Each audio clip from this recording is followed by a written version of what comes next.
بسم الله الرحمن الرحيم الحمد لله رب العالمين. Bon André. Koro bon afala. Ko bu cugudi. Bo amela tanu. Jamana bi cugudi. Bo jamana kausa. Amdo ke alaka akunya majo. Era bi cugudi. Bo nere ka kene bashitina. Amela tanu. Aywa way here. Kusuwe. Ko bini ko. Ali dinatu kene ala ko ne ekle. Bon. Bamana ko wali dinatu kele. Ala ko ne ekle. Ama foko daba ye kelenye. Parce que ala koroka chan. Ala bi batu fen. Bon beni ka batu fen do.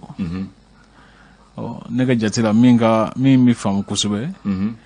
O ye siga fo dino wala batu fen ka changa daba ye kelenye. Kelen dron ne danike. O kone o ko jeli ko be dara la parce que ma chima dara gala ye mais be ba voilà o tien sabula ko ma ka chugo iba don ga fo ko fu ma ku yerama ni koni madu sira do kan ka ke tableau do la fasa ba ye be ba do ka fo ko femunu bi jien kono ma ku yerama iba do ka fo fundene bi ke a chuguma sangosa nam fundene bi ka chuguma sangosa samia bi ka chuguma sangosa an rebe ni fiye min minɛ ka bila abla i b'a dɔn k'a fɔ kow ti kɛ u yɛrɛ ma siga t'o la o de kama bɛɛ b'a fɔ ko ala o ye adamaden fana ka kɛta ye abla an b'a kun jeni mun ye ko ala ye kelen bɛɛ dar'o la mais comme ale bi yɔrɔ bɛɛ dɛ o tiɲɛ ye a bi yɔrɔ bɛɛ a ɲɛ bi fɛn bɛɛ la foyi ti kɛ a ka se kɔ ayiwa a bɛɛ bi kɛ ala ka se de kɔnɔ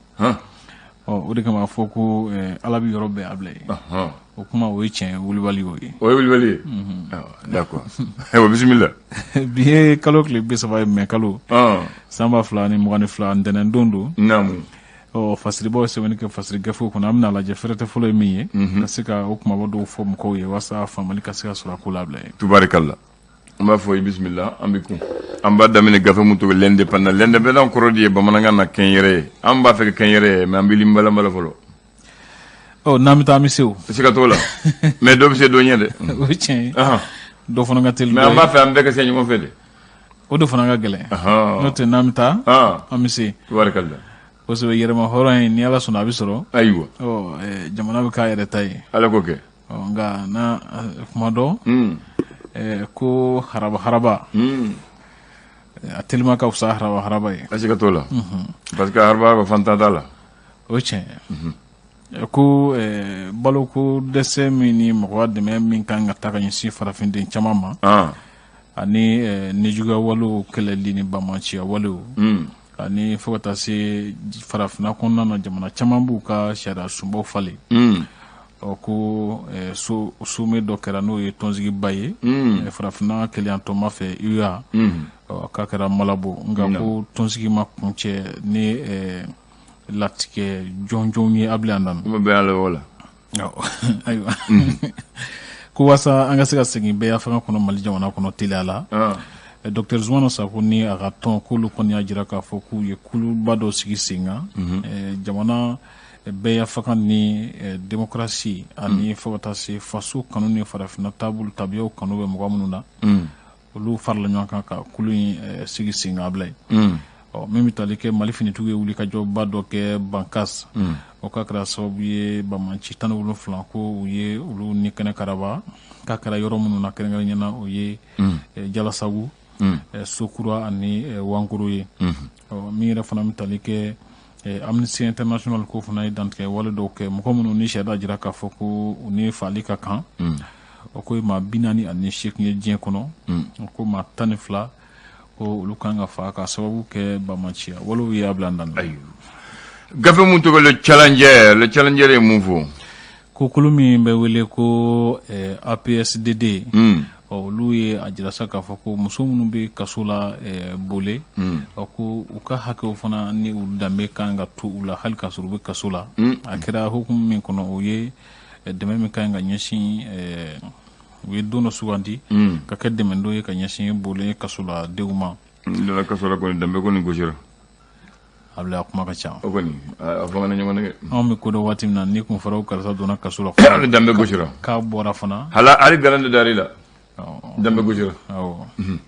mɔgɔ yɛrɛ kun ti ka wele ka taa faamaso la yɛrɛ o kun ye kojugu ye abla ye sika to la kojuguba de kun fo k'i do kaso la awɔ fadenw cɛ la dambe gosira kuma ka ca nka don bɛɛ n'a dugujɛkan don sika to la waati bɛɛ n'a cogo don Imam Mahmoud Diko a ko ale y'a jira forum de Bamako kɛnɛ kan abla ye a y'i ɲɛfɔli caman kɛ o ko M5 ma kolo gɛlɛnba in ko min b'a kun na kan cɛ k'a y'a fɔ o don Ɲoro Serifukɛ Buye Haidara k'ale y'a jira juma don k'a fɔ ko ale kɔni bɛ cɛmancɛ fanga ɲɛmɔgɔw senkɔrɔma don ko u bɛ sira min kan ni u ye Mali ka danbe ni Mali bonya segini a ma ko n'u m'o sira bila k'ale kɔni b'u senkɔrɔma don nka ko n'u y'o sira bila k'o fana n'a fɔcogo don abla ye l'essor o ye ɲɛta ye an bɛ ɲɛta sira kan mais an sɛgɛn suma an senna ka suma nka an b'a fɛ k'a teliya mais a kana haraba haraba an y'o fɔ ten a kana haraba haraba o ko lakanako ni jamana kɛlɛcɛw ka taabolo siratigɛ kan ko sariya kura dɔ b'a la ka taa min bɛ wele ko politique nationale de la défense et de sécurité ablandani ko a ko bɛ kɛ sababu ye ni k'a to jamana ka se ka basigi kɛlɛ min b'an senkɔrɔ sisan o ka se ka bɔ an senkɔrɔ jamana ka se ka yiriwa lakanako sira kan jamanadenw n'u bolofɛnw ka lakanako ye a baara sigikun de sen kan min bɛ tali kɛ sanfɛ kalansobaw hukumu kɔnɔna na ko minisiri kɔni y'a jira k'a fɔ ko halisa wulikajɔw barika kan ka bonya kosɛbɛ ɲinan maganda n'o heji ye ko a sɔn kɔni bilara se fɔ wari miliyari 3 ani 180 jate la a bila na o ye faso ta ye dɛ sinon fɛn yɛrɛ ta bɛ miliyɔn 4 ni ko la awɔ o ye faso ta ye ka kɛ ni esor ka ɲɛfɔliw ye a sisan a gɛlɛyara sa ayiwa an bɛna wari mara daminɛ de bi sisan a bɛ ne ka bɔ fandanko la sa dɛ a siga t'o la dɛ l'indicateur du renouveau ale y'a jira k'a fɔ ko cour suprême n'o ye an ka kiiri tigɛ soba ye k'olu kɔni ye polisiw ka tali dɔ sariya wuli ka bɔ yen nɔ k'a fɔ ko fiɲɛ caman yera baara la kalo 6 a sariya talen kɔ min yɛrɛ fana bɛ tali kɛ camancɛ fanga taabolo la ko Imam Mahmoud Diko kanubaw y'a jira k'a fɔ ko olu b'a la ka cikan nin makɔnɔ min b'a ɲini u fɛ k'a fɔ k'u ka wulikajɔw sabati an ka lasigiden so n'o ye ambassadew ye ani cakɛda minnu bɛ wele ko entrepôt ko olu caman kɔni a jira vérificateur général fɛ k'a fɔ ko fiɲɛba bɛ u ka baaraw kɛcogo la musaka ko siratigɛ kan banque min bɛ wele ko BNDA sɛnɛkɛlaw ka banki ko ale kɔni sisan bɛɛ jɛ don bɛɛ jɛ don sisan kɔni yɔrɔ o k'u ka u ye tɔnɔ min sɔrɔ ɲina ko bɛnna se fɔ wari miliyari 11 jate ma Mali kura ta sira hukumu kɔnɔna na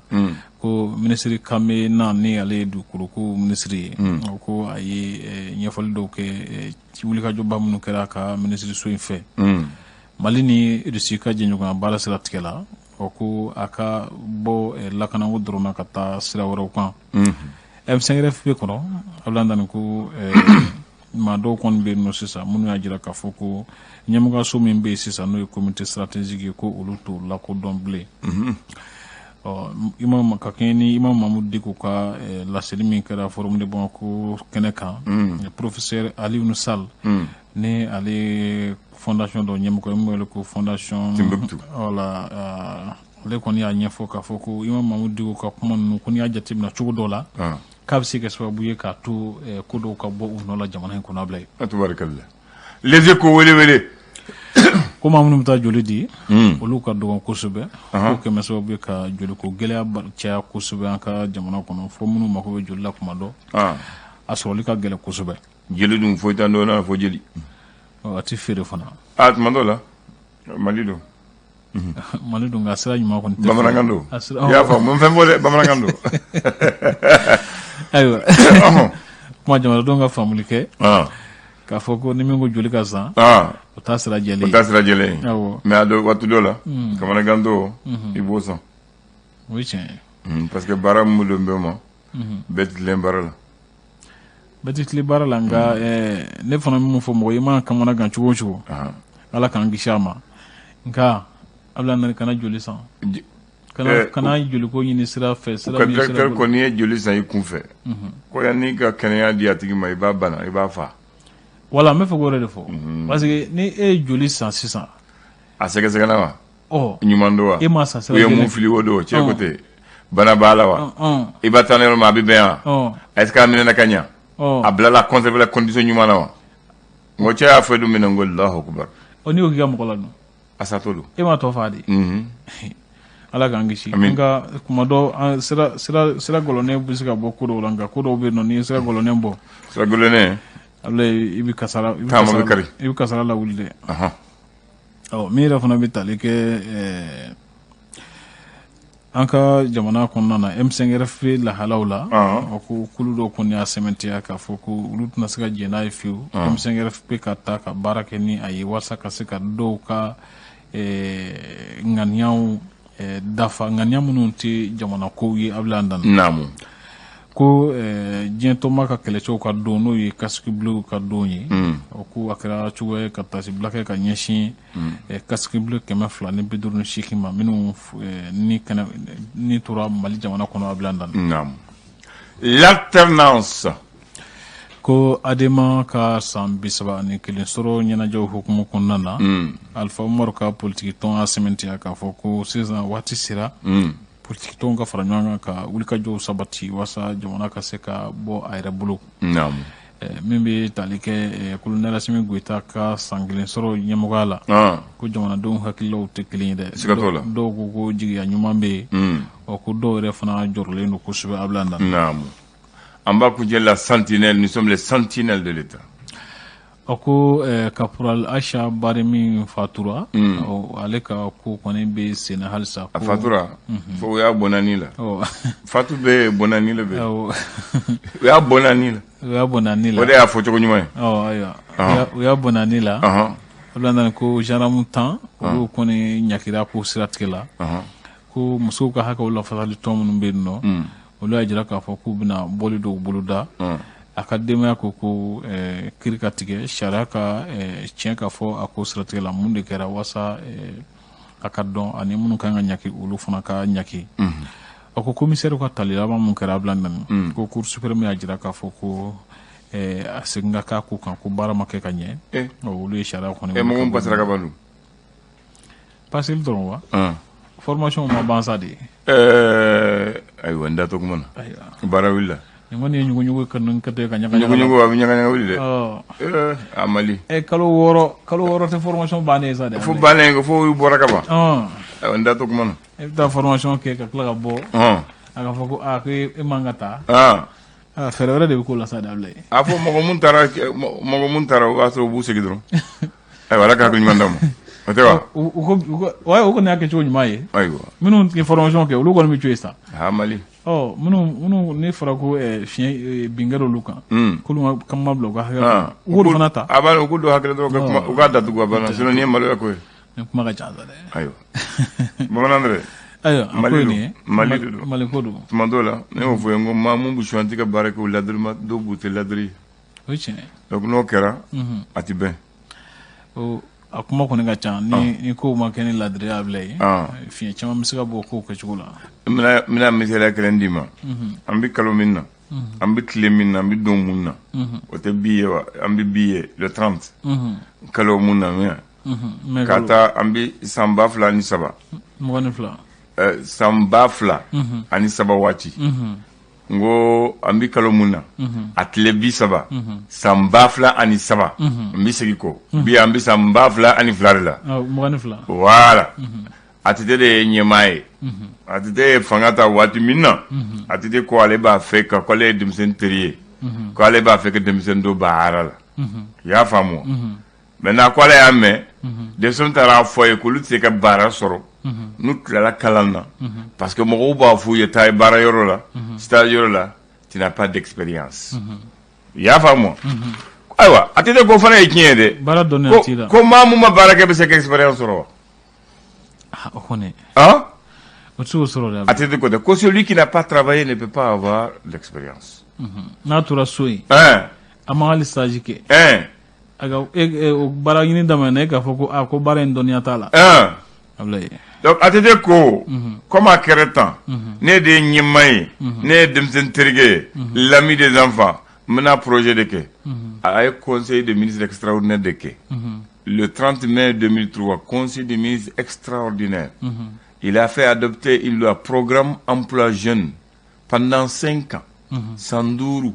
milliard tani segi ko boke projet emploi jeune demsonu barako ñanabo ko barako ka ñanabo ako bara demsonu mun tlala kalanna ko mo ba fo en toute expérience tout là ou ku mne ku do faso yere chakada bara la ko ke stage ke kala woro san kelen ka bara de go mosnu taro utna fo bara de tout là